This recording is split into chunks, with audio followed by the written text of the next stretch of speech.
Let's be real, the study series line gave us some of the best Transformer figures that we have ever had. We have seen engineering miracles like Rise the Beast Optimus Prime, the Last Night Hot Rod, Optimus Prime combos including Jet Power Prime and Jet Wing Prime, and even the mighty Revenge of Fallen Combiner Devastator. But to be honest, not all of them have aged well. Some felt rushed, others came out way too early before Hasbro really figures out the perfect balance between movie accuracy, proportion, and engineering magic. And now, after seeing what Hasbro can do with modern release, like the Titan Class Grimlock or the latest Nemesis Prime, it's hard not to look back at some of those older Study Series figures and think, yeah, these figures seriously need a massive upgrade.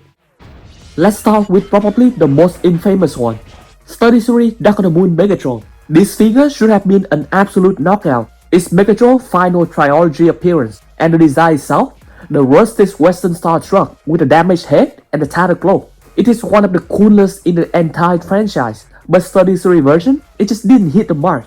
The proportions are weirdly off, the chest feels flat and hollow, the shoulders and back are too boxy and crammed with vehicle parts.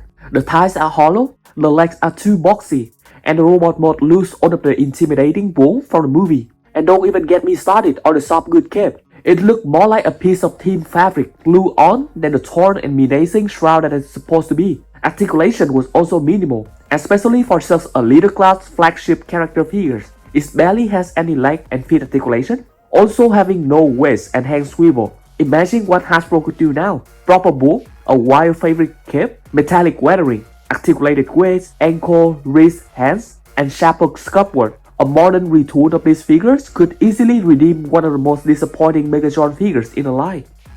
Next one is Extinction Lockdown. This one hurts because Lockdown is one of the most iconic Bayverse villains. Cold, calculating, and absolutely brutal. Never is here. But his Study Series figure, easily one of the weakest villains in the entire line. His proportion might look good in the front, but he's so bad as a figure in overall. He has a tons of vehicle keyboards scattering on his arm, leg, and especially on his back.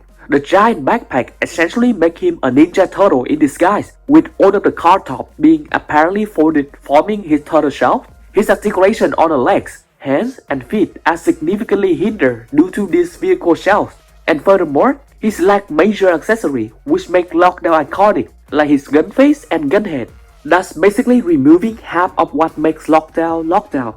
These figures might have been acceptable at the beginning of the Study Series line, but it is in desperate need of an upgrade now, that even Grimlock gets a Titan upgrade. It's time for Hasbro to revisit Lockdown probably, because this design deserves modern articulation and movie accurate detailing. Moving on to Study Series 02 Stinger. Stinger. Inspired by Bumblebee, but better in every way. This figure is ancient at this point, and it shows the vehicle mode. The Pagani Hura is gorgeous, but the robot mode just doesn't live up to it. The transformation is complex, it's achieved a very clean backpack, but that is it. The legs are now very hollow and very blocky and block the articulation so much. The panels never quite sit right. The arm also got packed with a bunch of vehicle parts with limited articulation. Even the head sculpt, it looked more like a random Decepticon roll than a real Stinger. A modern update could completely fix that. Sharper details, tighter joints, better articulation, and more accurate red paint and silver highlight. Figure deserve to be more than just a background robot. I hate cheap knockoffs. Next, Study Series Dropkick and Shatter.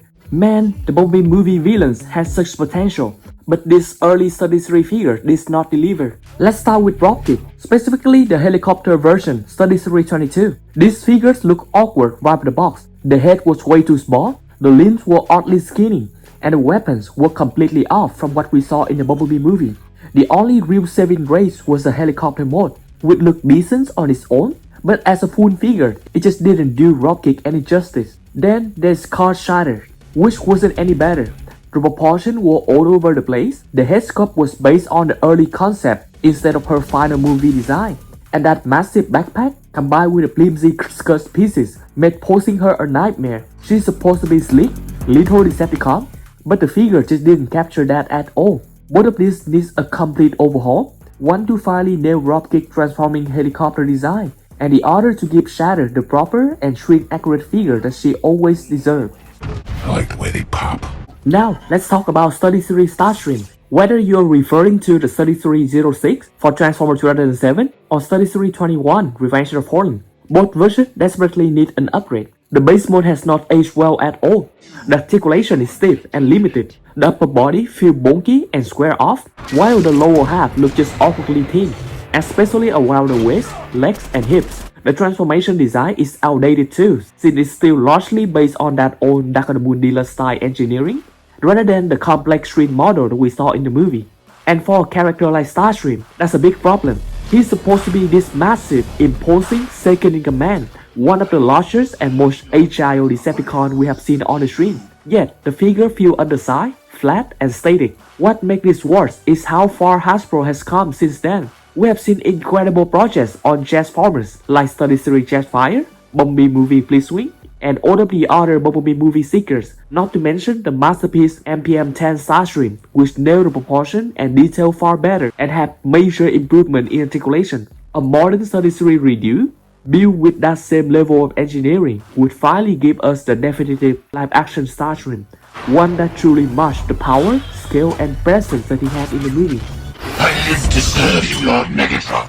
Next up, Study Series Brawl. Now this one's a real mixed bag. On the surface, the tank modes look awesome, detailed and intimidating just like in the movie. But once you get him into robot mode, everything starts to fall apart. He's basically a brick. The legs can barely move, there's no ankle tails. The arms are completely covered in tank keyboard, leaving him with almost no usable hands, and there's zero wrist or waist articulation. And then there's that massive turret on his back. Not only is it permanently fixed, it's also ruined its balance, makes the whole silhouette look clunky and unfinished. Forget about dynamic pose, you can't even make him sit down properly.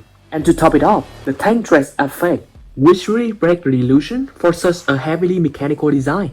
A modern remake could completely fix this, give him proper articulation like wrist articulation, waist swivel, real ankle tilts and better knee range, and potentially even movable treads, and a turret that can actually rotate or reposition. Brawl was one of the most destructive and powerful Decepticons in the 2007 film, the kind that took nearly the entire Autobot team to stop. He deserved a Study Series figure that finally captured the brute force powers and the sheer menace that he brought to the battlefield.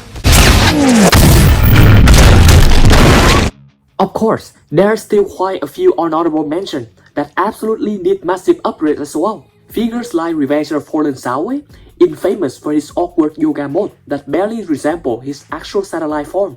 World War II Bumblebee and World War II Hotbot both share strange Ninja Turtle proportion with made-up vehicle mode that never appears in the film. Then there's Clip Jumper and B-127, who suffer from the same overly rounded and inaccurate proportion. And of course, High Octane Bumblebee, which is just a repurposed Aviation Deluxe mode from 2014. Super outdated and nowhere near film accurate.